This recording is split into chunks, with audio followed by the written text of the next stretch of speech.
berfikir semakin tertuangkan untuk masyarakat Bulukumba dan sekitarnya. Masya Allah. Silakan sebagai pendahuluan Pak Rusping di bincang malam kita kali ini. Suatu ketika dalam sebuah hadits qudsi, Allah Subhanahu wa taala berfirman, bercakap-cakap dengan Musa, "Wahai Musa, aku menemukan hamba-hambaku yang dosanya memenuhi ujung langit dan ujung bumi. Tetapi Musa, ada yang menarik. Apa itu ya Allah? Saya lupakan dan aku abaikan seluruh dosa-dosa yang mereka lakukan itu." Musa kemudian berkata, "Kenapa kemudian engkau melupakan seluruh dosa-dosanya yang memenuhi kaki-kaki langit dan bumi itu ya Allah?" Allah Subhanahu wa taala berfirman, "Karena ada satu hal yang aku senang dari perilaku hambaku itu, yakni selalu memasukkan kebahagiaan kepada orang lain." Bulan Ramadan ini adalah bulan untuk memasukkan kebahagiaan kepada orang lain. Karena itu, saya dalam beberapa narasi Ramadan mengatakan, inilah perlombaan yang sebenarnya. Namanya menunjukkan kepedulian. Ada dua metodologi yang ditunjukkan oleh Al-Quran. Meskipun dalam hadis kita temukan sab'atu yasilluhumullah, misalnya bahwa seolah-olah tangan kiri tidak tahu apa yang disedekahkan oleh tangan kanan. Tetapi dalam Al-Quran disebutkan bahwa sirra wa alaniyah, dengan cara-cara sembunyi maupun dengan cara terang-terangan. Oleh karena itu, tak ada urusan dengan niat seseorang menunjukkan kepeduliannya di bulan Ramadan ini. Yang paling penting adalah dia sudah menunjukkan diri bermanfaat kepada orang. Urusan keikhlasan adalah urusan personal dia dengan Allah, dan tak ada urusan dengan penilaian orang. Dan karena bulan Ramadan adalah bulan latihan, maka yang paling penting adalah kedermawanan itu, empati, kepedulian yang ditunjukkan pada bulan Ramadan akan menjadi perilakunya di 9 bulan berikutnya. Dan itulah yang dimaksud dalam surah Al-Baqarah 183, la'allakum tattaqun, dan jauh dari apa yang diancam oleh Nabi Muhammad, kam min shaimin laisa lahu jazaa'un illal ju'i wal 'atash. Mereka inilah yang mendapatkan nikmatnya puasa dan jauh hanya mendapatkan puasa. Mungkin bagi mereka ada peningkatan kesehatan karena sumu tasihu misalnya, tetapi kalau kemudian akhlak tidak lahir, Bung Andi, maka bisa jadi fisiknya dia sehat tapi tidak meningkatkan kebagusan akhlak. Mudah-mudahan kita di Ramadan ini sudah masuk ke melewati 10, itu semakin memperbaiki kita, menunjukkan kualitas hidup kita, menunjukkan bahwa kita ini bersiap untuk lebih baik, karena kita sadar kita ini pendosa. Dan apa yang bisa menempa kita untuk menjadi seseorang yang dermawan dan memiliki kepekaan sosial yang tinggi, Pak Rusping? Pertama, bahwa puasa mengajarkan kita yang namanya lapar. Jadi kan dalam bulan puasa ini banyak hal yang menarik. Pertama, jangankan yang haram, Bung Andi, yang halal saja tidak boleh kita lakukan. Ada pembatasan-pembatasan pada bulan Ramadan. Anda halal berhubungan dengan istri Anda, tapi pada bulan Ramadan Anda tidak bisa berhubungan di siang hari. Artinya apa? Bahwa yang halal saja itu dibatasi, apalagi kemudian yang haram. Nah, karena itu adalah tempaan kita setelah bulan Ramadan. Itu akan melahirkan. Kemudian kedua, ada lapar, ada puasa. Apa yang kita lahirkan? Kita sadar. Saya hanya menggunakan bahasa yang berbeda, bahwa orang yang mengambil pelajaran dari setiap langkahnya itulah yang disebut orang yang berakal.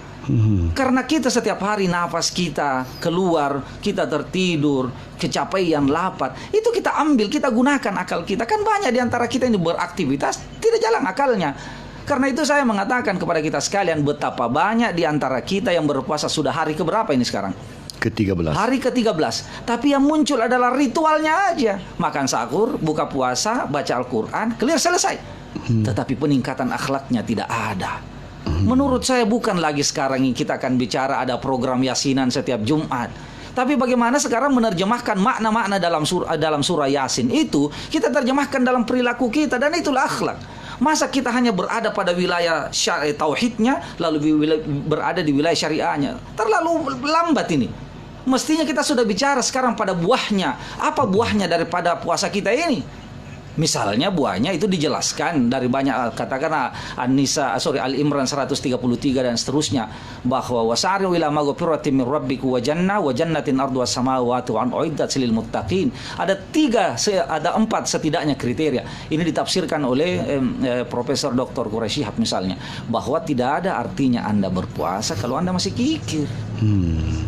Ini saya lihat orang banyaknya, saya jujur bangga sekali sekarang. Bangga, kenapa? Lihat, dengan COVID ini semua orang bahu-membahu. Karena itu saya bilang kita ini kuat. Siapa bilang masyarakat Bulukumba ini tidak kuat? Kita kuat. Solidaritas kita kuat. Coba lihat, tunjukkan kemana-mana. Orang lomba-lomba memposting di Facebooknya, mengumpulkan ini, donasi ini, mendatangi ini. Dia dari mana dia tunjukkan itu? Karena dia melihat tayangan yang lain. Oh, masa kelompok sana dia sudah posting di akunnya. Ayo. Ini yang saya maksud. Ini perlombaan. Kita berlomba ini. Kita berlomba. Ini yang sebenarnya. Daripada taunya kita cuma nyinyir, Bung. Apa? Coba. Dan ketika seseorang ditempa untuk memiliki kepekaan sosial, apakah bukan karena tempaan berada di pondok pesantren selama bertahun-tahun seperti yang Bung Arung Sping telah jalani? SMA, SMP, SD, dia hanyalah sekolah formal. Tetapi sekolah yang sebenarnya adalah sekolah kehidupan. Di luar daripada itu. Sama ketika Hari Pendidikan Nasional kita rayakan kemarin, saya ingin mengatakan bahwa yang harus paling penting kita pelajari hari ini adalah kita belajar dari COVID. Apa pelajaran dari COVID, Bung Andika? Al-Quran mengingatkan kita, ya ayyuhalladzina amanu taqullaha wal tandur nafsu ma qaddamat ligadin wattaqullah. Ayat ini mengingatkan kita, persiapkan dirimu untuk sesuatu yang akan datang. Kalau ada physical distancing, kalau di Makassar sekarang memberlakukan PSBB, kalau di Goa sekarang melakukan PSBB, di Jakarta melakukan PSBB, maka itu adalah terjemahan ayat Al-Quran bahwa seharusnya kita tidak repot ketika ada bencana seperti ini. Kenapa? Karena ada cara berpikir yang kita ambil dari Al-Quran. Kita selalu mempersiapkan seminggu, 2 minggu, sebulan, 3 bulan yang akan datang. Dari mana? Mungkin logistik kita siapkan. Inilah mana diterjemahkan dalam bahasa ekonomi namanya menabung. Saya S2 saya ini manajemen marketing, Bung Andi. Bagaimana caranya memanage, belajar tentang ekonomi. Karena Nabi Muhammad menurut saya setuju dengan Profesor Dr. Qasim Matar. Misi kenabian yang pertama Nabi Muhammad itu adalah ekonomi. Buktinya dia nikahi seorang pengusaha, Pak. Pengusaha, dan dia meskipun dia seorang janda.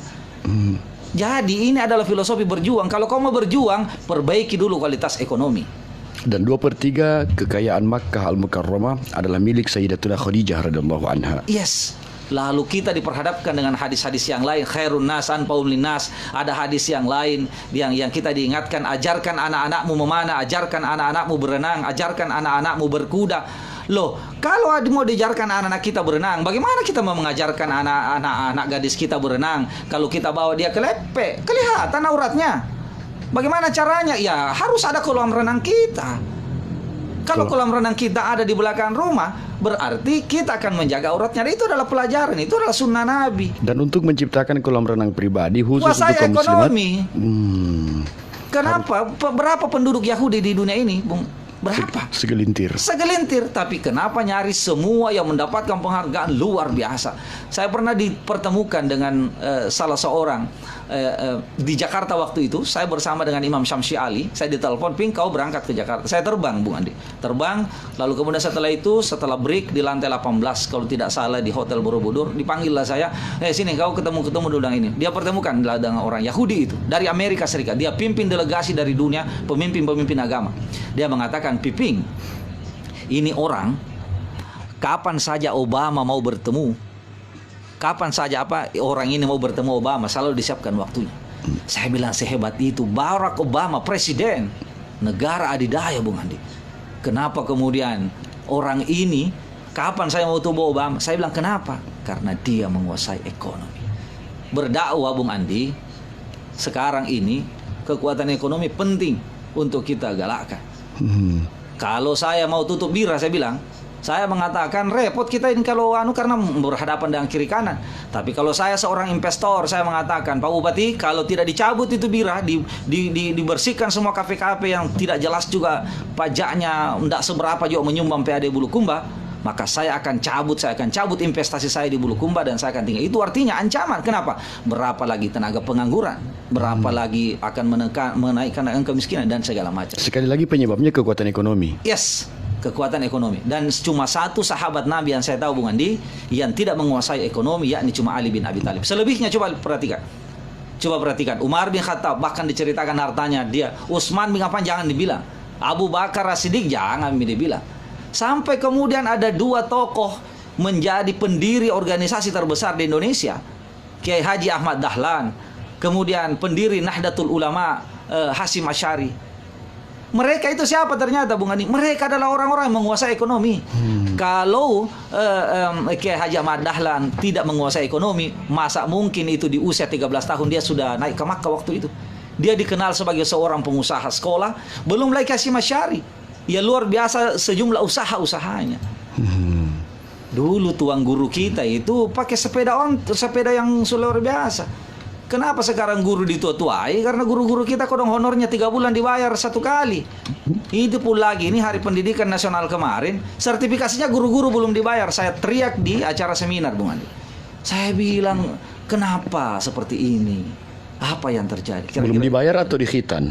Belum dibayar sertifikasinya. Belum dibayar sertifikasinya. Nah, kemudian yang guru honorer, cuma 3 bulan berapa pula. Makanya saya tantang Diknas. Saya bilang, khusus untuk SMA ya, saya bilang jangan bermimpi, kita akan bicarakan pembahasan untuk APBD 2021 nanti. Saya kebetulan pimpinan Komisi E. Kalau Anda belum menaikkan jumlah angka kenaikan 100% dari hitungan per jam honor setiap guru. Itu kira-kira Bung Adi. Ya, dan sahabat hati, sahabat dunia maya, itu baru pembuka dari seorang Arum Spink yang membuat Anda bergidik hebat. Dan semoga Anda terpantik untuk menjadi masyarakat dengan sumber daya diri yang tinggi.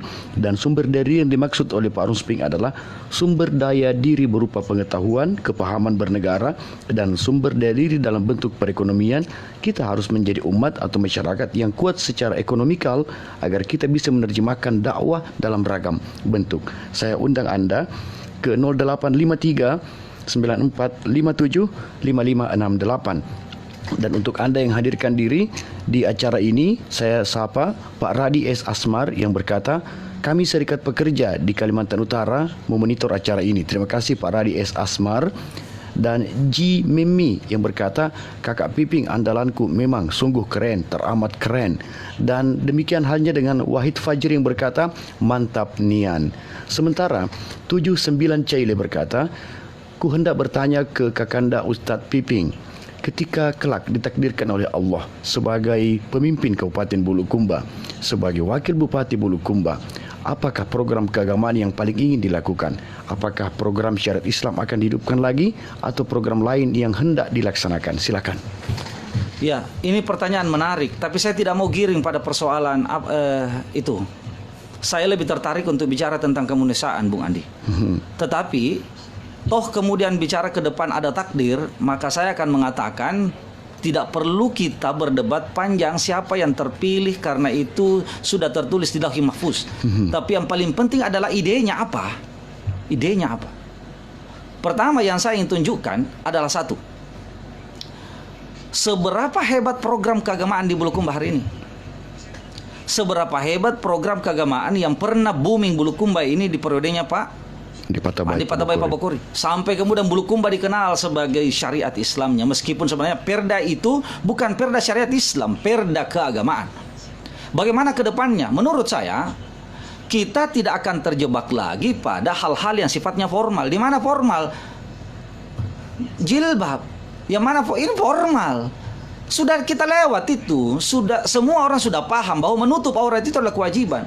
Tapi bagaimana menerjemahkan agar orang yang berjilbab itu bermanfaat kepada orang karena dia menguasai ekonomi, misalnya. Bagaimana kemudian masjid? Saya pernah bilang di forum ini kan, bahwa kita merasa miris melihat masjid kita dengan bangganya mengumumkan, misalnya bahwa saldonya hari ini 100 juta. Sementara di samping masjid itu ada orang yang kelaparan dan rumahnya rumah gubuk. Apa maknanya ini? Kita harus memaknakan nilai-nilai keagamaan pada nilai-nilai pemerintahan. Di mana caranya? Kita terjemahkan dalam undang-undang. Saya tahu bahwa ada sekarang undang-undang zakat. Kita punya ASN, Bung Andi, itu kurang lebih 7.000 di Bulukumba. Di Bulukumba. Belum kita hitung berapa orang Bulukumba yang ada di Makassar, belum di luar negeri. Saya pernah mengidentifikasi di Makassar saja itu hampir tembus 20.000. Belum yang di luar. Saya pernah berkomunikasi dengan beberapa dosen di Malaysia. Orang Bulukumba. Kenapa saya berbincang? Belum itu yang dokternya, belum itu yang polisnya, belum itu yang hakimnya, belum itu yang pengusahanya. Apa yang dari sini apa? Saya mengatakan kita punya potensi yang luar biasa.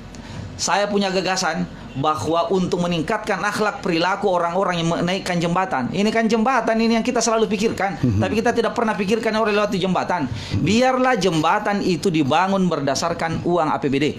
Tapi untuk bagaimana mental dan akhlaknya orang yang menaiki jembatan, disitulah kreativitas orang pemimpin untuk membuat program tanpa mengganggu APBD. APBD kita cuma 400 miliar. Itu Tommy itu yang diperebutkan bangun kiri, bangun kanan. Wajar kalau jalan itu ada yang menanam pohon karena memang uang nggak ada. Karena di dalam juga situ biaya keagamaan. Nah sekarang kita coba. Saya punya program misalnya pesantren setiap desa. Wow, nggak masuk akal. Masuk akal nggak itu Bung Andi? Pesantren setiap desa. Kalau ada 138 desa di Bulukumba, berarti ada setiap desa satu pesantren. Dari mana pembiayaannya? Ternyata kalau dihitung amat kecil. Dari mana sumbernya? Kreativitas kita. Satu di antaranya, kalau zakat-zakat harta dimaksimalkan, maka semua itu akan clear. Ya, dan baik Pak Rusping, kita terima penelpon. Assalamualaikum warahmatullahi wabarakatuh. Bincang malam Radio Cempaka Asri dengan siapa? Assalamualaikum. Baik, Anda bisa coba lagi jika Anda mengalami kendala teknis. Saya ingin Pak Rusping mempertajam tadi tentang peningkatan mentalitas masyarakat yang melewati jembatan itu, sehingga kelak dibangun bukan lagi dari APBD, tapi dari masyarakat yang melintasi jembatan itu. Maksudnya seperti apa, Pak? Maksud saya adalah bahwa pembangunan fisik itu yes, kita setuju. Tapi jauh lebih penting di atas itu adalah pembangunan mentalnya. Undang-undang mengamanahkan bangun jiwa, bangun raga. Bangun raga, physically, bangun jiwa adalah mentalnya. Bagaimana cara kita membangun program? Bagaimana mungkin anak-anak kita akan menjadi istri yang hebat? Bagaimana mungkin kita menciptakan suami-suami yang hebat? Suami yang menyayangi istrinya, istri yang taat kepada suaminya. Kalau tidak pernah kita latih, yang diharapkan semua anak pesantren. Lalu bagaimana anak-anak mereka, anak-anak kita yang tidak sekolah di pesantren? Masa kita biarkan mentalnya, akhlaknya bobrok seperti itu, ditambah dengan dunia sekarang ini, yang dunia maya yang semua bisa diakses segala macam. Karena itu harus ada keterlibatan. Bagaimana caranya? Yang tidak di pesantren, maka ada program pesantren di setiap desa. Di mana basisnya? Dia berbasis di masjid. Yang terlibat Pak Rusping adalah pemerintah. Yang terlibat adalah pemerintah desa. Pemerintah desa support anggarannya dari zakat-zakat ini segala macam, dari support.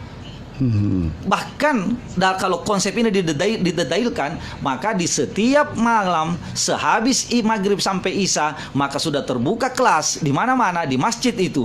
Masjid kita subsidi uang untuk listriknya, untuk apanya. Honornya guru-guru disubsidi, non APBD semua. Pemerintah desa hanya menyiapkan mana anak-anak yang mau dilatih keagamaan. Di setiap masjid ada. Dari mana uangnya?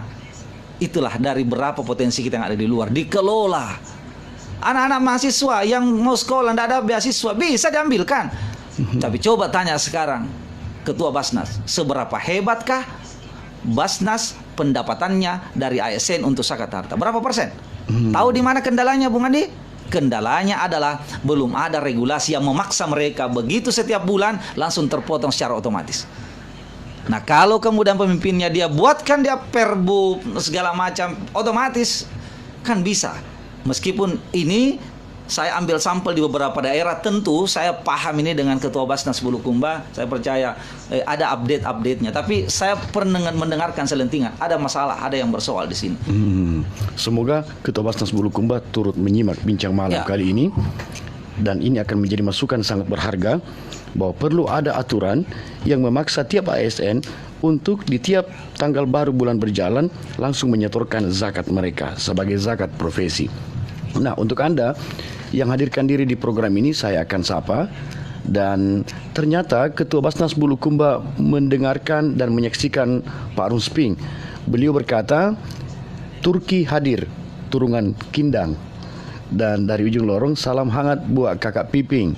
Menikmati kopi malam sambil menonton Kakak Piping dan Bung Andi membuat kopi lebih nikmat terasa hingga tetesan terakhir. Salam hormat buat semua penonton lah. Wabil khusus buat Ustadz kita lah, Ustadz Haji Muhammad Yusuf Sandi LC.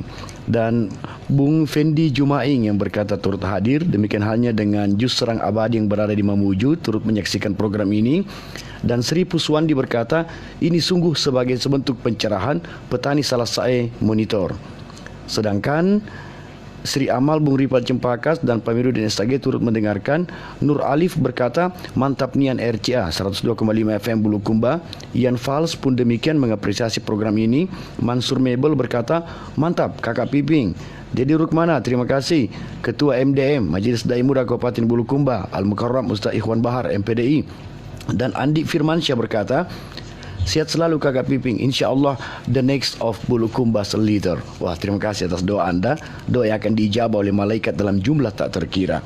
Supriyandi yang berkata, up berarti Anda menyimak dan ingin terus mendengarkan dan menyaksikan program ini. Ketika masyarakat Bulukumba berkutat dengan penanganan pandemi yang bernama Corona, banyak simpang siur di tengah-tengah distribusi bantuan. Apa yang tidak beres di distribusi itu dan apa yang perlu diperbaiki, Pak Rusping? Pertama adalah sistem pendataan kita. Itu pasti. Ya, jadi mulai dari BLT-nya sampai pembiayaan bantuan sosial itu dari dana desa, semuanya harus berbasis. Yang miris saya tadi ke arah timur, itu ada malah desa diundi. Asumsinya satu, tidak mau katanya ada yang dibeda-bedakan. Justru disinilah fatalnya. Karena pemerintah itu harus tidak berani, tidak populer. Tidak boleh dia mengatakan nacibirkan nanti di sana dengan kebijakan. Tidak boleh. Pemimpin itu harus berani mengambil keputusan meskipun tidak populer. Tapi keputusannya yang berbasis. Salah satu basisnya adalah pastikan penerima bantuan itu betul-betul butuh. Bukan karena kedekatan, dia adalah tim sukses pada saat pemilihan kepala desa. Itu kira-kira, jadi memastikan itu dari datanya. Yang kedua adalah mental. Adalah mental. Saya punya kawan, dia adalah seorang penyiar, mantan penyiar di FM di Makassar. Sekarang dia ada di Sinjai. Namanya Andi Pipit. Dia mengatakan bahwa saya nilai mendapat bantuan. Tapi saya menolak bantuan itu. Bukan dia kaya, Bung Andi, tapi dia punya mental. Mental ini akan melahirkan sebuah semangat bahwa tidak akan mungkin. Doa itu seperti naik sepeda, Bung Andi. Pasti akan sampai kita selama kita kayuh. Yang masalah ini kalau kita tidak pernah mengayuhnya. Jadi optimisme itu mental. Nah, sekarang mental kita seperti apa? Yuk kita coba buka bagaimana Nabi Muhammad. Karena di situ rujukan kita. Nabi Muhammad kemudian kita temukan dia salat sambil duduk, lalu dia pegang perutnya sampai Abu Hurairah bertanya kenapa, dan mengatakan saya lapar. Padahal dalam sejarah diceritakan bahwa dia punya kendaraan Al-Qashwa, kendaraan yang waktu itu senilai miliaran. Tapi kenapa bisa dia merasakan lapar seperti itu? Sederhana. Karena dia punya mental berbagi. Dia tahu bahwa penderitaannya, apalagi dalam kondisi pemimpin, sehingga kita dengarkanlah kalimat, kalau ada umatku yang menderita, saya yang pertama menderita.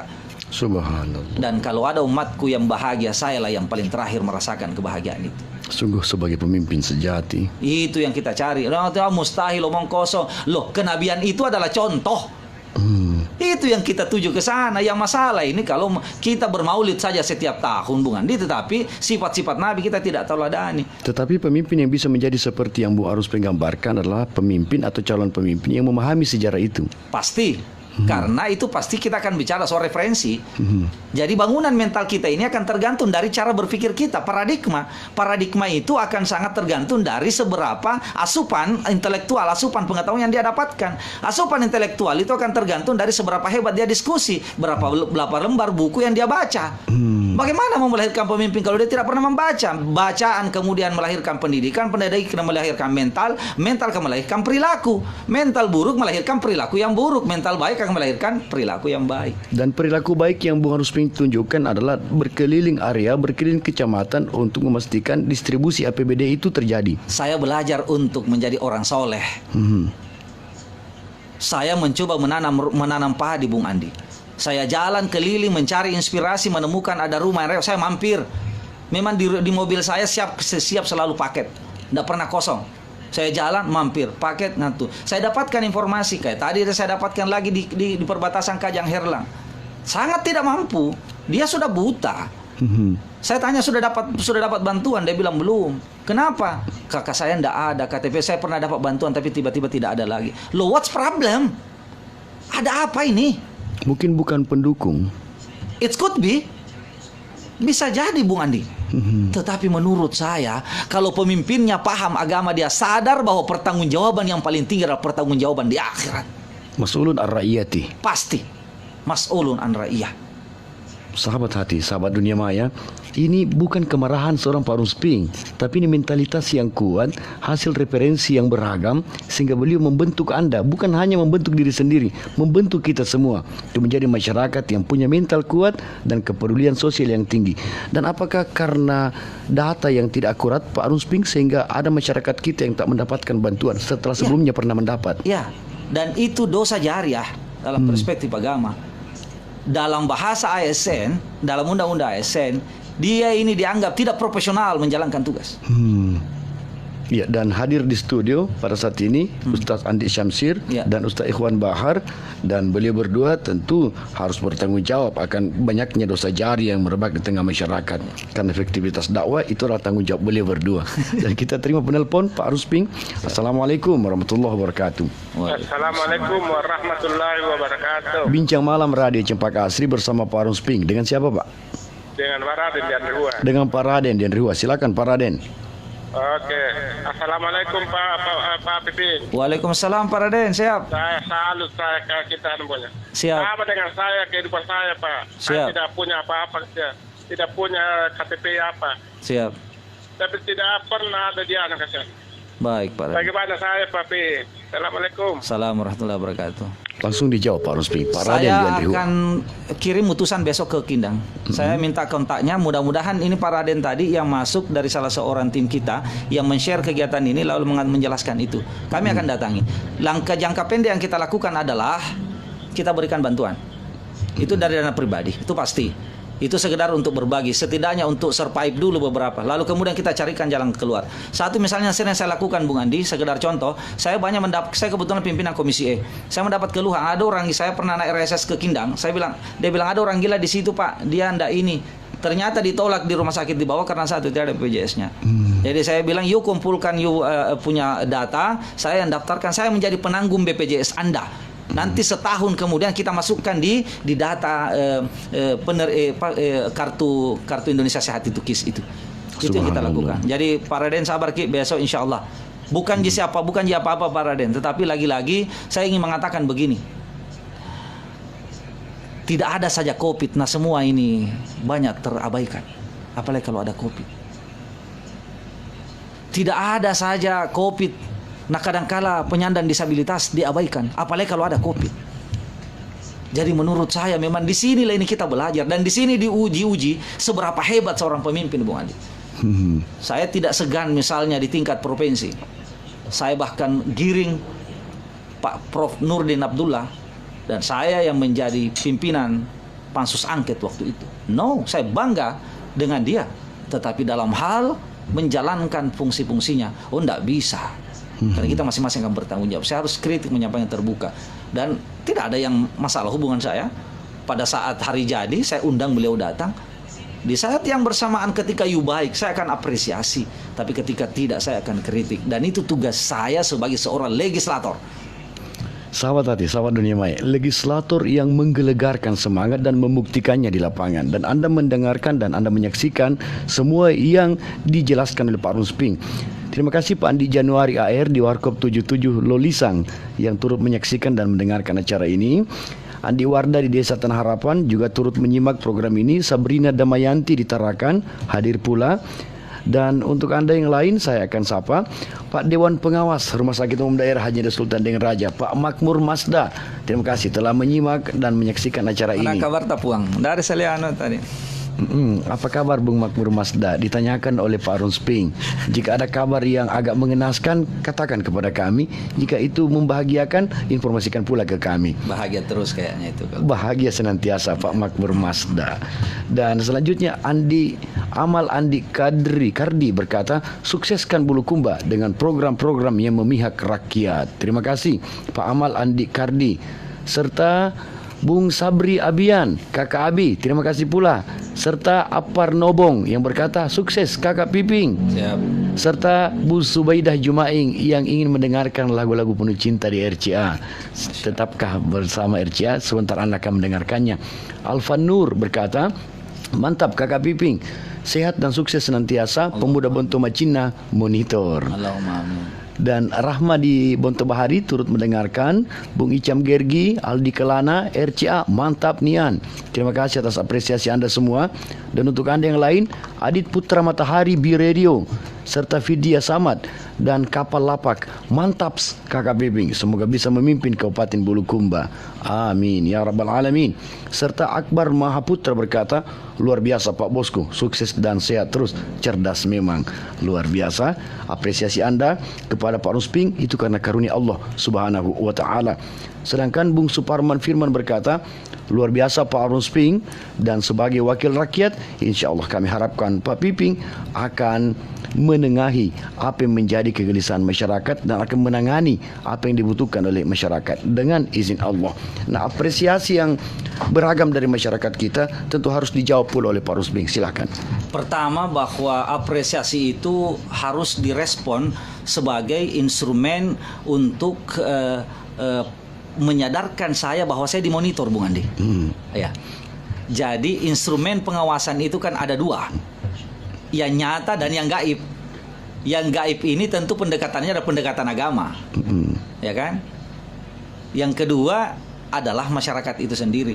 Kalau mengapresiasi, yes. Tetapi saya ini mengatakan bahwa sejak saya dibangun mental saya dalam sejumlah organisasi dan pekaderan, saya sudah sampai pada kesimpulan bahwa jauh ketika Anies Baswedan mengatakan pujian tidak membuat kita menjulang, kritikan membuat kita terjatuh. Saya mengatakan bahwa kritikan itu adalah asupan, tetapi dia harus diletakkan di luar dari hati kita.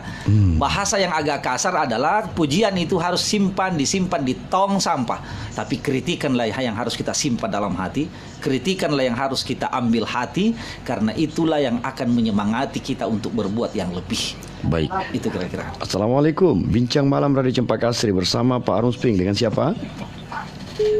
Sungguh sayang Anda bisa mencobanya lagi. Saya yakin Anda tak ingin menunggu dalam durasi beberapa detik setelah Anda terhubung dengan kami, tapi Anda harus mencobanya lagi. Silakan dilanjutkan.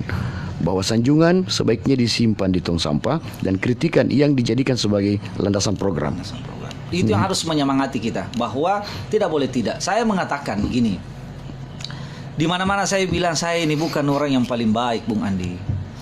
Apalagi disebut orang yang paling beriman, astagfirullah. Tapi saya memastikan dan meyakinkan saya sementara belajar untuk beriman dan bertanggung jawab.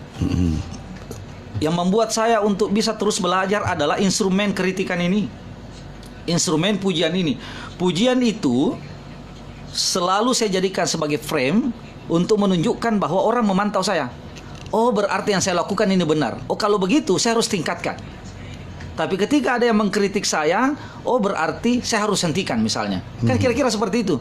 Katakanlah misalnya, saya memposting kegiatan setelah saya tracking media sosial, ada 4 orang yang saya datangi kemarin dulu, dan saya masih lanjutkan setiap hari meskipun saya tidak mesti harus mempostingnya misalnya apa yang saya lakukan. Ketika saya lakukan itu, saya mengatakan, ya Allah, ada masalah ternyata di bawah. Nah, karena masalah itu ada, tidak boleh dong kita biarkan. Kita carikanlah jalan keluar. Tetapi memang satu hal yang menjadi masalah kita adalah kewenangan dan kemampuan serta kekuasaan kita. Seorang legislator kemampuannya hanya berbicara. Parlemen itu dari kata-kata parley. Parley itu artinya berbicara. Jadi anggota DPR itu memang kalau mengatakan banyak sekali ceritanya anggota DPR. Itu anggota DPR kritik di suara. Yang memang itu anggota DPR bicara tugasnya. Kalau Anda memilih anggota DPR itu karena dia dermawan, Anda salah. Anda tidak mencari orang soleh di sana. Yang kita butuhkan orang di DPR adalah orang yang berani bicara, yang punya cara berpikir. Yang Anda cari orang yang akan memimpin Bulukumba, bupati, wakil bupati adalah orang yang punya ide, punya gagasan. Jadi kita ini mengarahkan ke sana frame-nya. Karena itu Bung Andi, saya mengatakan berbeda itu Bung Andi antara taat dengan soleh. Jadi kalau kita taat, banyak orang taat di Ramadan ini, tapi apakah dia saleh? Oh, belum tentu. Dan perbedaannya akan semakin diperjelas oleh Pak Rusping. Tapi kita sapa lagi. Silakan. Sahabat hati dan sahabat dunia maya, Bu Irma Syahriani, terima kasih. Bu dosen yang cantik, terima kasih karena telah menyaksikan dan sedang menyimak program ini. Juga untuk Nur Imam Zulfahmi, mantap Kakak Piping, Ewaki. serta kursus Pandita Cipta Usaha berkata, saya cuma minta nomor WA-nya beliau. Dan baik, Anda harus berkunjung ke studio jika akan mendapatkan nomor WA privat beliau. Akram Mukhlis berkata, senantiasa di jalan Allah Subhanahu wa taala. Allahumma amin, Allahumma amin. Makasih saudara Akram. Dan Asrul Patikawa berkata, RCA mantap, aku Asrul di Borong Jatie. Terima kasih Asrul Patikawa, dan Anda yang lain yang belum sempat saya sapa, tetap bersabar. Bincang Malam Radio Cempaka Asri ini mengajak Anda untuk mengenali seseorang dengan lebih dalam, dan ternyata Pak Rusping mengajari kita untuk bertabayun. Dan saya ingin bertanya satu hal pula tentang distribusi bantuan seiring pandemi COVID-19. Apakah bantuan ke masyarakat berupa APD dan lain-lain atau sembako dipengaruhi pula oleh pilkada yang mungkin mengalami penundaan hingga bulan Desember tahun ini? It could be, bisa jadi. Kenapa? Karena akan tergantung dari mental pemimpinnya. Tugas saya adalah memastikan bahwa seluruh uang rakyat itu sampai dan terbelanjakan dengan baik. Tugas masyarakat memastikan bahwa di tingkat bawah bahwa semuanya harus berjalan sesuai prosedur dan mekanisme. Bagaimana pola kerjanya saya dengan masyarakat? Itulah ada media sosial. Media sosial itulah menjadi ini. Saya mengatakan, saya punya 4 akun Facebook, semuanya aktif dan tidak ada admin. Saya sendiri yang pegang misalnya. Kenapa? Karena saya mau saya dengan anggota masyarakat memilih saya atau tidak itu sampai dan nyambung untuk saya teriakkan. Bung Andi, saya anggota Banggar, saya ketua fraksi, saya cukup seksi, saya punya jabatan ini di Provinsi Bung Andi, sehingga saya tahu betapa 500 miliar yang telah diberikan plafon oleh DPR Provinsi dalam penanganan COVID di Sulawesi Selatan clear, selesai. Nah, kalau ada bantuan 1.300 sembako yang lengkap dengan seluruh rujukannya sudah sampai di Bulukumba, yang kemarin itu sempat sedikit diributkan karena kenapa cuma berada di 2 kecamatan, tapi bukan di situ poinnya. Poinnya adalah bahwa semua level pemerintahan itu punya akses untuk bantuan dan tidak boleh tumpang tindih. Di Jakarta misalnya melalui data kementerian itu dalam BLT, APBD provinsi masuk lagi dengan bantuan, belum lagi APBD kabupaten, belum lagi dengan PKH, belum lagi dengan dana desa, segala macam. Tetapi masalahnya kan satu, bagaimana caranya tidak tumpang tindih? Masalah pertama adalah data. Kenapa data tidak pernah ini clear? Saya selalu bilang, dan itu jadi bincang kita di depan. Kenapa data tidak pernah clear? Because there is, apa kira-kira lanjutannya Bung Andi? Dari something big agenda. Sahabat hati, sahabat dunia maya, Pak Rusping selalu mencoba untuk mengajak saya semakin cerdas sebagai penyiar atau sebagai pemandu program. Demikian halnya dengan Anda. Dan Bung Muhammad Isra, terima kasih telah bergabung. Serta Andi Cun yang berkata, mantap Kakak Rusping, tim satukan hati Balang Taruang sedang menyimak. Dan Haji Harais Fazang berkata, Hertasning monitor, semoga kedepannya menjadi pemimpin Kabupaten Bulukumba yang lebih baik. Rudi Syam, mantap RCA. Ina Syarif berkata, mantap Kakak Piping, Kakak Andalan. Andi Iwan juga bilang mantap. Dan rata-rata sahabat hati, sahabat dunia maya RCA mengapresiasi program ini dengan kata mantap. Apakah Pak Rusping tidak gerah dengan kata mantap? Ya, lagi-lagi kalau saya tempatkan dia di tong sampah, maka tidak akan berpengaruh pada saya, Bung Andi. Tak akan membuat menjulang dengan tanpa batas. Tapi saya sadar bahwa saya sementara dipantau. Itu poinnya. Saya sementara dipantau oleh mereka. Kata mantap itu adalah tanda, bukan kontennya, bukan isinya mantap atau tidak, tapi saya dipantau. Dan ketika saya melakukan pengkhianatan, pasti mereka mengatakan mantap. Ini yang pertama mengatakan, lu kurang ajar, Ping. Kan kira-kira gitu. Ya, karena itu dia adalah saudara saya, dia adalah sahabat saya, dan mereka ini saya cintai karena Allah, karena mereka memonitor saya. Meskipun saya mengatakan bahwa kecintaan yang sempurna Anda kepada saya sebagai seorang sahabat, ketika saya salah lalu Anda yang paling pertama mengingatkan saya. Berarti kata mantap bisa juga saya terjemahkan sebagai manusia dalam pantauan. Yes, manusia dalam pantauan. Sahabat hati, sahabat dunia maya, tetaplah pantau Pak Rusping dan tetaplah larut dalam apa yang dieksplanasikannya. Jika ada yang dieksplanasikan oleh seorang Pak Rusping dan membuat Anda kontras dengan apa yang beliau baru saja sebutkan atau tuturkan, Anda boleh membantah itu. Begitu juga sebaliknya, jika semua yang dikatakan beliau sangat logis, faktual, maka Anda pun harus mengapresiasinya. Saat ini dokter dan para perawat serta segenap bidan merupakan garda terdepan. Ternyata seperti yang saya dengar masih banyak perawat atau garda terdepan yang memiliki APD cuma satu. Yes. Bagaimana menyikapi hal ini, Pak Rusdi? Saya ini begini Bung Andi, menjadi humas gugus DPR RI yang menangani wilayah Sulawesi Selatan. Saya punya SK langsung. Di samping saya sebagai pimpinan komisi, saya diserahi amanah oleh gugus COVID DPR RI.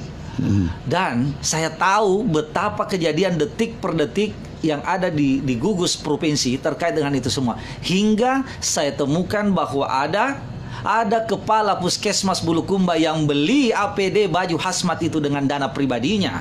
Saya tahu bahwa kemudian ada beberapa pegawai, karyawan, tenaga medis, dokter yang kehabisan masker medis dan mereka tidak tahu dapat di mana.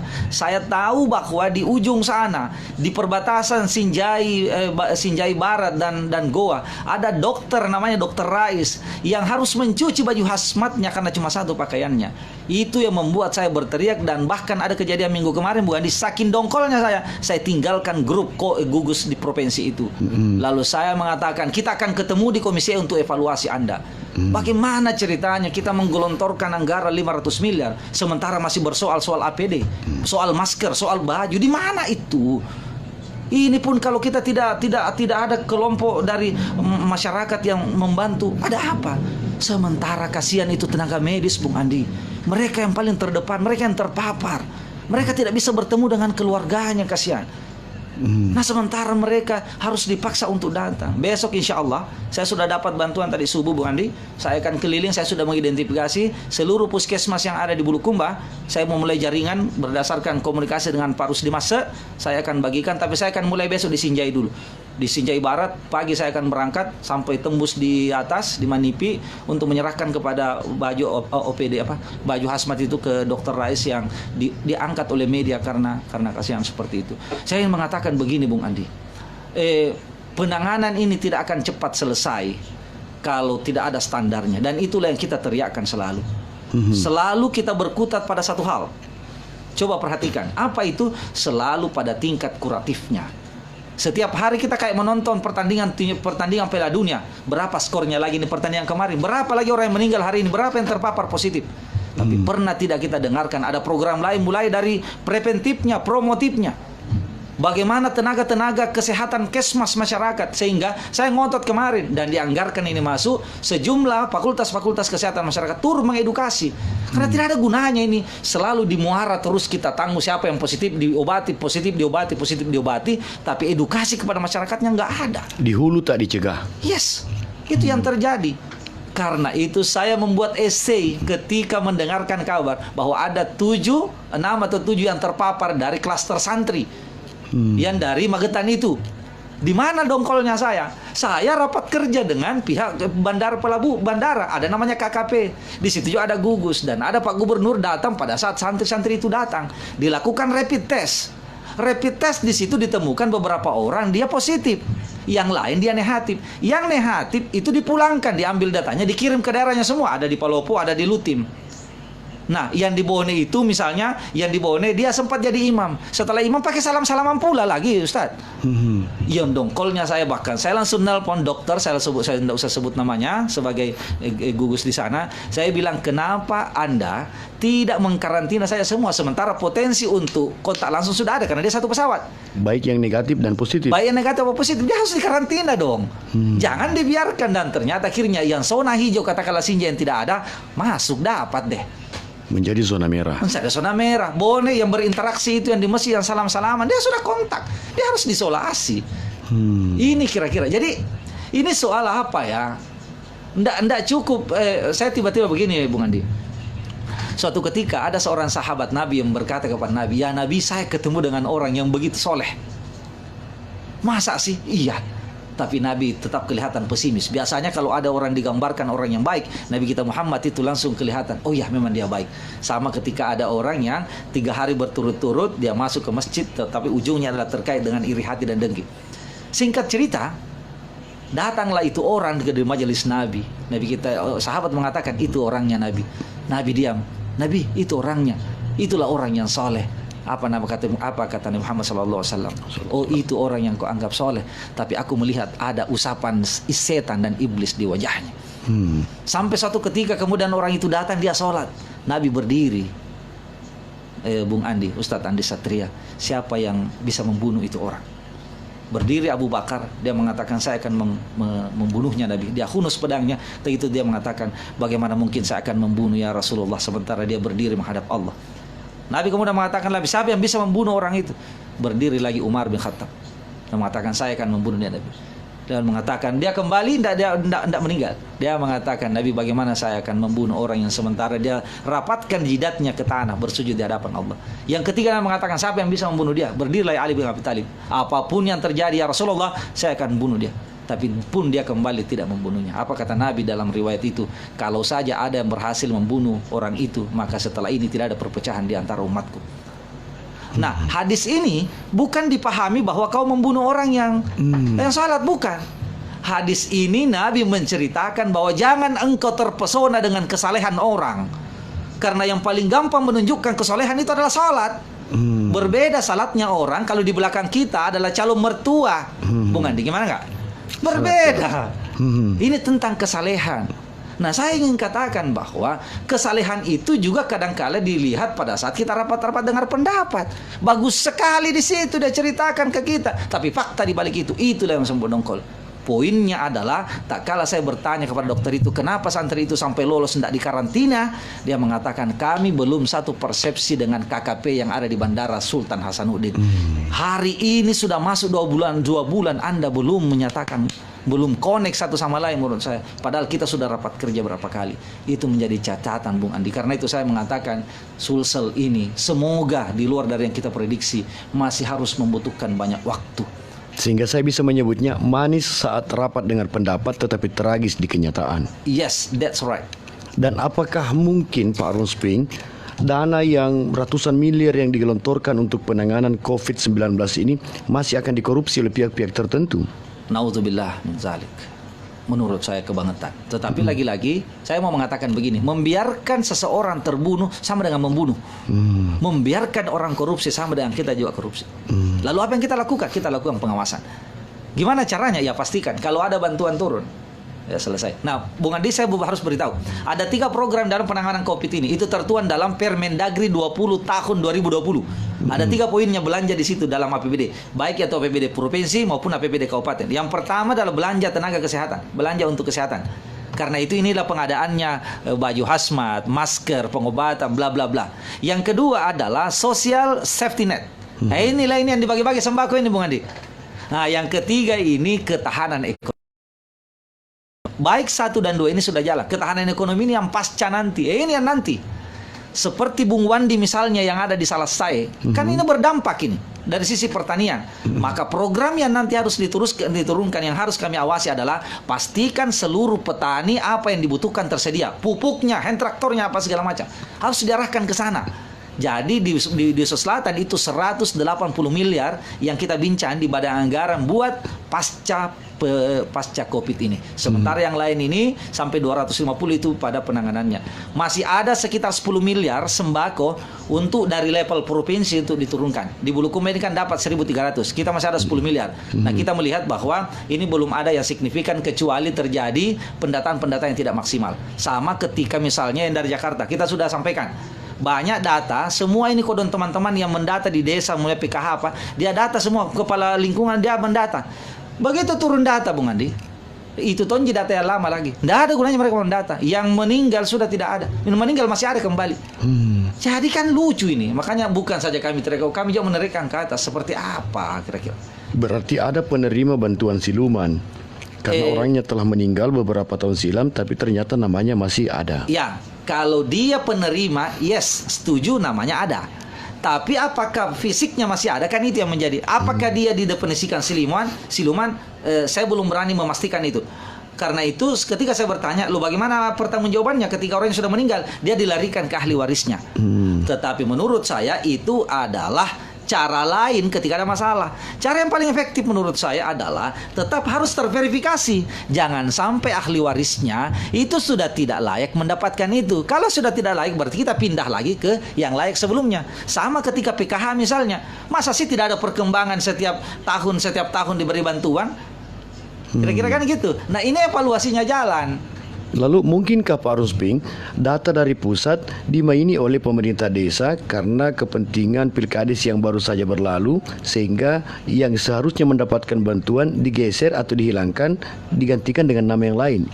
Sangat dimungkinkan. Pemerintah provinsi, pemerintah pusat kan tidak pernah bicara siapa ini orang. Saya bicara pada saat ditelepon sama anggota DPR kabupaten. Pada saat ini yang soal bantuan turun. Kenapa hanya ada bergeser di 2 kecamatan misalnya?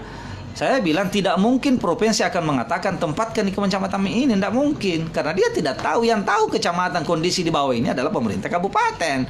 Kan begitu logikanya. Nah, karena itu menurut saya tentu yang akan memastikan itu sampai adalah pengurus di pejabat di tingkat kabupatennya. Nah, informasi yang sampai terverifikasi waktu itu bahwa yang paling lengkap datanya waktu itu 2 kecamatan yang dimaksud. Oke, no problemo kalau begitu. Yang harus dipastikan adalah satu, bahwa memang tepat sasaran dan sampai pada yang punya. Nah, selebihnya kita saling backup, saling nutup.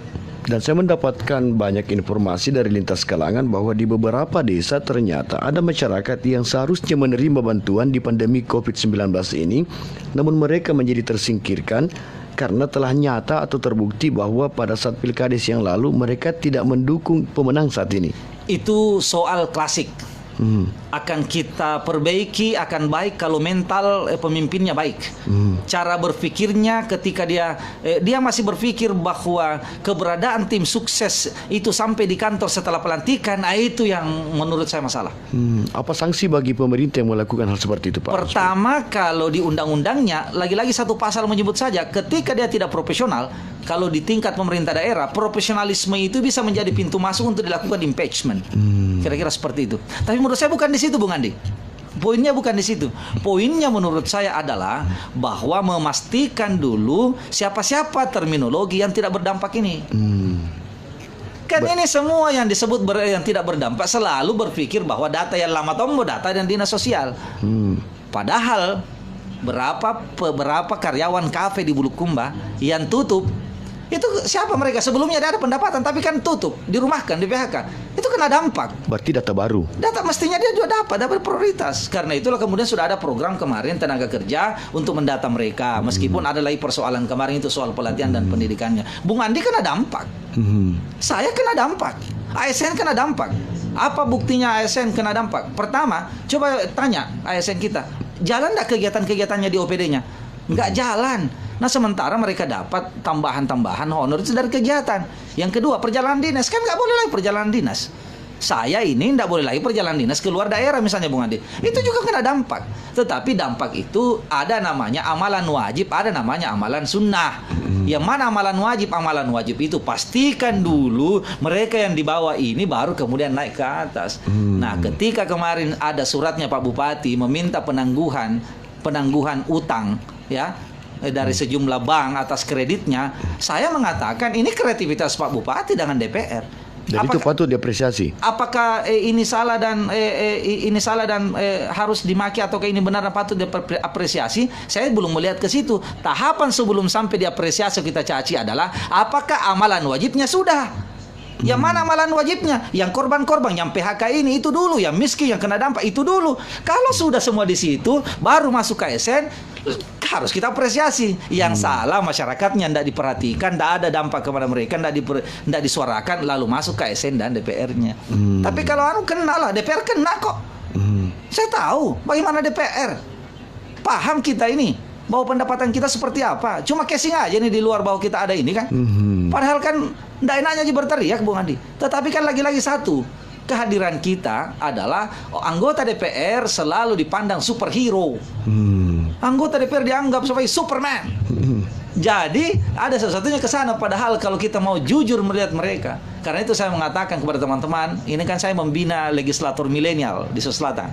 Saya mengatakan kepada mereka, jangan kau patah arang yang begitu-begitu. Pastikanlah niatmu masuk memang untuk mengabdi. Kau tidak mau cari uang. Kalau kau mau cari uang, jangan jadi anggota DPR.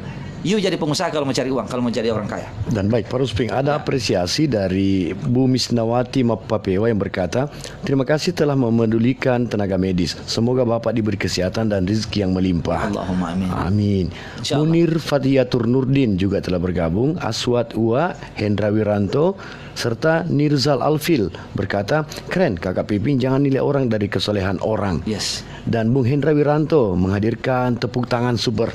Ya. Ronald Reagan, terima kasih pula. Nama Anda sama dengan nama mantan Presiden Amerika Serikat. Serta Musfira Fira, betul itu data lama yang dipakai Pak Rusping. Betul katanya, kata Musfira Fira. Intra berkata, oh jadi maksud tak pendataan desa yang bermasalah Pak. Baik Intra, sebentar apa yang Anda tanyakan akan dijawab oleh beliau. Rini Tren Cempaka, terima kasih. Zazli Rais juga terima kasih. Serta ada penjelasan dari Vidya Samad yang berkata, data lama dari pusat, tak ada permainan di Pilkades dengan data terkait yang meninggal. Keluarganya, bisa saja keluarganya, tapi dilihat ekonominya mampu. Kalau dia mampu tentu dimusyawarahkan. Kalau lewat muskel atau musdus untuk diganti. Juga terima kasih untuk kesuar disip. Silakan Pak. Pertama saya mau tanggapi soal kesalehan. Kalau Anda melihat saya soleh dengan pakaian yang saya pakai ini, pakai gamis ini, maka saya akan pakaikan baju ini kepada anjing dan silakan Anda menganggap anjing itu soleh. Karena itu pakaian adalah identitas, tidak ada hubungannya antara kesalehan, ketaatan dengan pakaian ini. Karena Abu Jahal pun menggunakan pakaian ini. Karena itu yang substansi adalah isi di dalamnya tercermin. Kalau dia hatinya ada susu, yang keluar selalu susu. Tapi kalau hitam, kopi pasti akan keluar kopi. Itu satu. Yang kedua, pertanyaan dari saudara Intra. Saya ada mengatakan bahwa kalau kemudian masalah data yang dari pusat itu datanya dari desa, berarti datanya bermuara di desa. Itu intinya.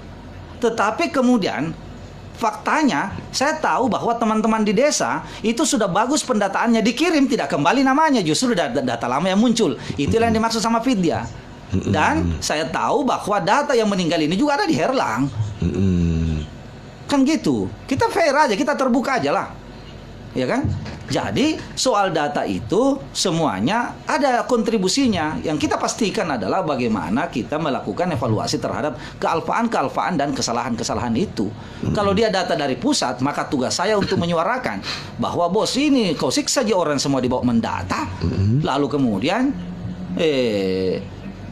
data yang turun juga data lama tonji. Bahwa ada kemungkinan permainan di tingkat desa melalui Pilkades itu potensi.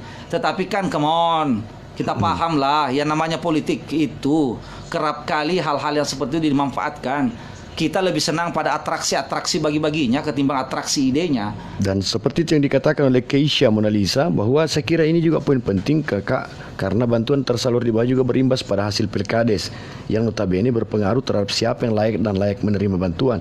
Karena biasanya pemerintah di bawah lebih mementingkan siapa yang memilihnya terlebih dulu. Bukan saja di Pilkades, Bung Andi. Di Kelurahan Kalumeme, yang di kawasan rumput laut itu pengaduannya sampai ke saya karena ada orang-orang yang itu yang tidak senang kepada orang-orang itu. Ini kan tidak fair menurut saya. Dan saya harus teriakkan ini. Kalau saya diam melihat seperti ini, ya tidak usah saya di DPR, kira-kira gitu. Baik, sahabat hati dan sahabat dunia maya, Pak Rusping juga adalah seorang mubalik. Beliau tentu adalah pemerhati keagamaan, tapi beliau tetap memerhatikan heterogenitas. Dan beliau saat ini dianugerahi tugas nan penting oleh Allah sebagai anggota Dewan Perwakilan Rakyat Provinsi Sulawesi Selatan. Dan tidak ada yang Anda jadikan kegelisahan diri dan lembaga yang tidak terjawab oleh beliau. Bahkan yang belum Anda tanyakan sekalipun, beliau telah menjawabnya. Berarti program ini Bincang-Bincang Malam Radio Cempaka Asri menghadirkan pencerahan, memberikan validitas, menghindarkan kita dari sangkaan-sangkaan buruk.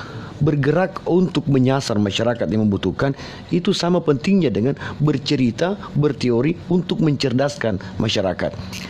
Apa yang patut dilakukan oleh masyarakat di tengah pandemi ini ketika masyarakat terhenti di rumah, lalu masyarakat juga diminta untuk tetap menyiapkan diri, menjaga kekuatan perekonomian setelah pandemi ini berakhir? Ada perubahan waktu, ada perubahan zaman, ada perubahan fase yang luar biasa cepatnya. Dulu kita mengatakan bahwa orang bersekolah nanti tidak perlu lagi ada di tempat-tempat tertentu dalam ruang kelas. Bisa jadi di rumah, di atas kendaraan, di mana saja, di mall kita bisa belajar. Dan ternyata waktu itu lebih cepat dengan datangnya pandemi ini. Apa poinnya? Di sini dibutuhkan kreativitas kita untuk memarketing, memanfaatkan. Pernah tidak terfikir bahwa anak-anak muda Bulukumba membuat aplikasi agar orang tidak perlu melakukan perkumpulan-perkumpulan di pasar cekeng, tetapi anak-anak muda cukup anak muda memfasilitasi aplikasi, orang memesan di Facebook misalnya, dan orang itu yang datang ke pasar cekeng dan barangnya datang tiba di depan rumahnya misalnya. Itu satu. Yang saya maksudkan adalah kreativitas. Tidak ada yang bisa menghalangi kreativitas ini untuk keluar dari masalah ini. Kira-kira itu poinnya, Bung Ani. Case-nya menurut saya banyak, tapi yang paling banyak berdampak kan adalah persoalan ekonomi. Case boleh banyak, tetapi kreativitas hal yang diutamakan. Iya. Nah, Nur Imam Zulfahmi berkata, tabe kakak Piping, tabe lebih agresif ke tingkat desa karena di tingkat desa banyak belum dapat bantuan. Pasti. Kalau saya turun saya akan datang. Tetapi satu hal, ada ruang-ruang juga yang harus saya hargai secara etik. Di antaranya adalah kalau kemudian sampai ke tingkat situ saya bawa, itu sekedar saya ambil datanya, saya sampaikan kepada di fraksi kami, katakanlah di Nasdem.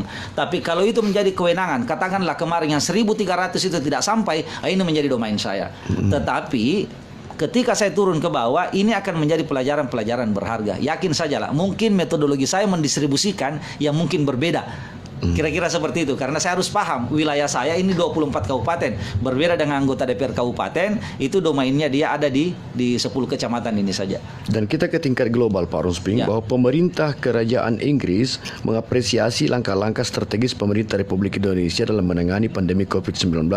Bahkan kerajaan Inggris menilai apa yang dilakukan pemerintah Indonesia jauh lebih baik daripada apa yang dilakukan oleh beberapa negara di Eropa. Dari sini saya kemudian tidak percaya bahwa negara adidaya itu punya kemampuan dan ketaatan. Terbantah dengan kasus bahwa ternyata kemampuan kemampuan medis yang paling hebat dan paling canggih ada di Italia misalnya. Tapi kan kemudian dia dua lulu lantah. Kemampuan kurang apa fasilitas medis di Amerika Serikat, tapi luar biasa. Mendengarkan cerita dari Imam Samsi Ali ngeri ke sana. Di sini kemudian kita mengatakan bahwa adidaya itu sebenarnya ada dalam opini yang mengkerangkeng kita bahwa kita ini akhirnya inferior dan kita merasa lebih rendah selalu dari luar. Buktinya kita punya kemampuan, termasuk saya bilang kemampuan solidaritas sosial kita. Munculnya gerakan tetangga, ya kan? Gerakan peduli tetangga itu adalah sesuatu yang menginspirasi banget. Bahwa kita tidak perlu diajari soal gotong royong, kita tidak perlu diajari soal kepedulian. Kita sudah terbiasa kok dengan itu. Yang di negeri barat, di luar negeri tidak pernah mendapatkan itu karena mereka hidup nafsi-nafsi, kira-kira begitu. Dan itu juga yang Bung Arusping perlihatkan dan perdengarkan malam ini, bahwa Bung Arusping selalu menyebutkan kesejarahan secara keislaman, Sayyidina Abu Bakar, Sayyidina Umar, Sayyidina Utsman dan Sayyidina Ali. Pak Arusping tidak menyebutkan tokoh-tokoh kenamaan di negara Eropa. Ya pastilah, karena kenapa?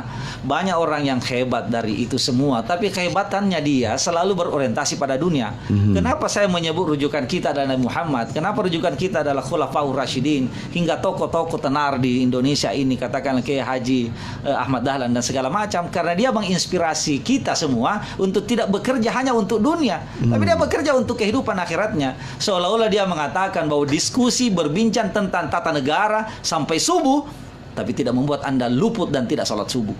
Terbaik. Assalamualaikum. Bincang malam Radio Cempaka Asri. Assalamualaikum. Ya, dengan siapa Pak? Tidak masuk ke Sulawesi Tenggara ini dan cerita Pak Ustaz. Sebenarnya apa yang kita bincangkan malam ini mengglobal. Silakan Pak. Dengan siapa? Maksud saya tidak masuk Sulawesi Tenggara. Bisa. Di Sulawesi Tenggara pun didengarkan dan disaksikan program ini. Silakan. Ya, karena saya dari Sulawesi Tenggara ini maksud saya. Ya baik. Dengan siapa Pak? Dengan siapa terlebih dulu? Tolong kabarkan ke kami dengan Bapak siapa?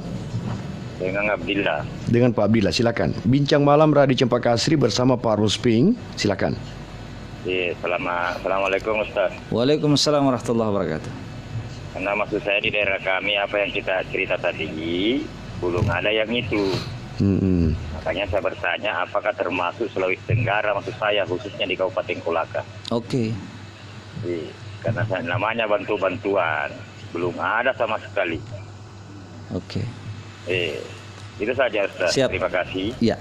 Saya dari Abdillah. Abdillah. Di Kabupaten Kolaka. Baik Pak Abdillah. Terima kasih Pak Abdillah. Terima kasih. Assalamualaikum. Waalaikumsalam warahmatullahi wabarakatuh. Sehat senantiasa Pak Abdillah. Silakan Pak Rusping. Saya akan setelah ini akan berkomunikasi dengan kawan di sana untuk memastikan di Sulawesi Tenggara. Dan baik Pak Abdillah, kita tetaplah akan jaga asa, Ya. tetap kenakan masker, jaga Ya, jarak. kalau- Pak Rusping akan Saya berkomunikasi. komunikasi dengan ketua fraksi di sana, ketua fraksi Nasdem di Sulawesi Tenggara maupun di kabupaten, mencoba mengkonfirmasi itu apa betul seperti apa, ya. Dan alhamdulillah, sahabat hati, sahabat dunia maya, Bung Arun Sping keluar dari zona di mana beliau diwajibkan bertugas. Beliau merambah Sulawesi Tenggara, walau sebatas mengabarkan kepada rekan beliau, itu pun lebih daripada cukup dalam tugas atau kapasitas beliau sebagai legislator Provinsi Sulawesi Selatan. Bukankah Sulawesi Tenggara dan Sulsel satu daratan?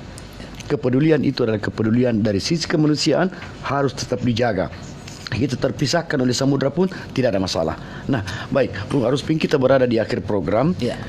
Mohon hadirkan super konklusi di bincang malam kita kali ini. Pertama, pertanyaan Nabi Ibrahim, "Aina tadhhabun?" Mau kemana? Dengan mantap Nabi Ibrahim menjawab, "Inni dhahibun ila rabbi sayahdini." Saya akan berangkat menuju Tuhan, tentu Tuhan akan merahmatiku. Pertanyaan itu juga ditanya kepada kita sekalian, mau kemana kita? Saya berharap dan berdoa semua kita punya tujuan yang sama, kita akan bergerak menuju Tuhan. Bergerak menuju Tuhan adalah perjumpaan yang mulia. Ada dua hal kegembiraan yang akan dirasakan oleh orang yang berpuasa. Yang pertama pada saat berbuka puasa, yang kedua adalah pada saat dia ketemu dengan Robnya, ketemu dengan Tuhannya. Nah, karena kita akan berangkat menuju Tuhan, pertanyaannya adalah, sudah siapkah kita bertemu dengan Tuhan? Kalau kita belum siap, maka Ramadan ini adalah salah satu cara memperbanyak bekal kita untuk bertemu dengan Tuhan. Bagaimana caranya memperbaiki bekal kita? Tenaga medis, tenaga mereka yang ada di posko-posko perbatasan, posko-posko kecamatan, posko-posko desa. Jadikan setiap nafas Anda yang keluar itu adalah ibadah, karena Anda berniat menjaga itu semua atas nama kemanusiaan. Agama Islam, agama kemanusiaan. Saking luar biasanya sunnah Nabi ini dalam menghadapi pandemi ini, sampai kemudian kita bergeser ke sunnah yang lain. Salat tarawih, sunnah, kita pindah ke sunnah yang lain. Oleh karena hindarilah yang namanya wabah itu, sama kau menghindari dari singa misalnya. Anda yang tenaga kesehatan, jadikan ini investasi untuk meraih kunci membuka pintu surga. Dengan ikhlas membantu kemanusiaan, bukan senyum. Karena senyum Anda Anda diajarkan oleh dosen Anda. Anda tersenyum karena memang Anda berhadapan dengan kemanusiaan. Anda menyelamatkan satu manusia sama menyelamatkan 1000 manusia. Siapa lagi? Anak-anak muda, banyak. Anak-anak muda mau berangkat menuju Tuhan. Bagaimana caranya? Kita share sesuatu yang positif di media sosial kita. Bung Andi mau berangkat menuju Tuhan. Kita mencerahkan setiap siaran-siaran kita. Berbagi meskipun bukan materi, tapi memberikan pencerahan adalah salah satu kepedulian yang luar biasa. Kalau itu semua kita sadar, maka salat kita yang setiap hari hanya menghabiskan 5 menit atau 10 menit. Usia 60 tahun berarti kita hanya menghabiskan waktu untuk salat itu 3 tahun. Ketimbang tidur kita 7-8 jam, yang bisa menghabiskan waktu 30 tahun. Lebih banyak waktu tidur kita daripada waktu salat kita. Lalu bagaimana kita mensiasatinya? Setiap pagi kita keluar, kita niatkan untuk kebaikan. Nafas yang keluar masuk adalah nafas ibadah kepada Allah Subhanahu wa taala. Di pandemi ini, sebelum masuk Ramadan, berlomba-lomba saya melihat orang untuk bersedekah, memberikan masker, memberikan hand sanitizer, melakukan penyemprotan. Diam-diam saya berdoa, ya Allah, kasih mereka kekuatan lebih sehingga hartanya bisa betul-betul bermanfaat dan gantikan yang jauh lebih banyak dari apa yang dia keluarkan pada saat untuk bencana kemanusiaan ini. Masuk lagi Ramadan, ya Allah, inilah bulan yang tidak akan kita temukan lagi. Belum tentu kita temukan waktu akan datang. Jangan dicibir mereka yang bersedekah, yang menunjukkan kepedulian. Dia posting, tidak dia posting, mestinya kita iri. Jangan malah direndahkan. Jangan malah direndahkan mereka itu. Karena biasanya orang yang merendahkan orang adalah orang yang lebih rendah dari orang yang direndahkan. Dan jangan selalu mencibir, menceritakan kejelekan orang. Karena kalau cibiran itu tidak diterima oleh orang tersebut, maka dia seperti bahasa Gus Dur, kita meludah ke atas dan akan kembali menimpa kita. Kita fokus pada diri kita, beribadah. Kita lakukan perenungan setiap detik dalam Ramadan ini. Apa yang saya lakukan? Kalau dia tidak baik, yuk kita ingatkan dia. Pak Arum, salah ki, keliru ki. Ada WA, chat di Messenger, di Facebook, salah ki, keliru ki Pak Arum. Saya akan mengucapkan terima kasih dan saya akan mendoakan mereka yang mengkritik saya, karena inilah sahabat saya yang sebenarnya daripada sekedar memuji saya. Kita mencari teman itu. Seberapa hebat ini sebenarnya Mike Tyson, Bung Andi? Tidak hebat Mike Tyson ini. Buktinya dia masih dilatih. Dan pelatihnya itu satu kali pukul jatuh. Tapi kenapa Mike Tyson butuh selalu pelatih? Karena ada namanya blind spot, ada namanya titik buta. Kita tidak bisa melihat punggung kita kecuali orang lain. Orang lain itulah saudara kita. Cermin yang paling baik adalah sahabat yang jujur, yang mendoakan kita.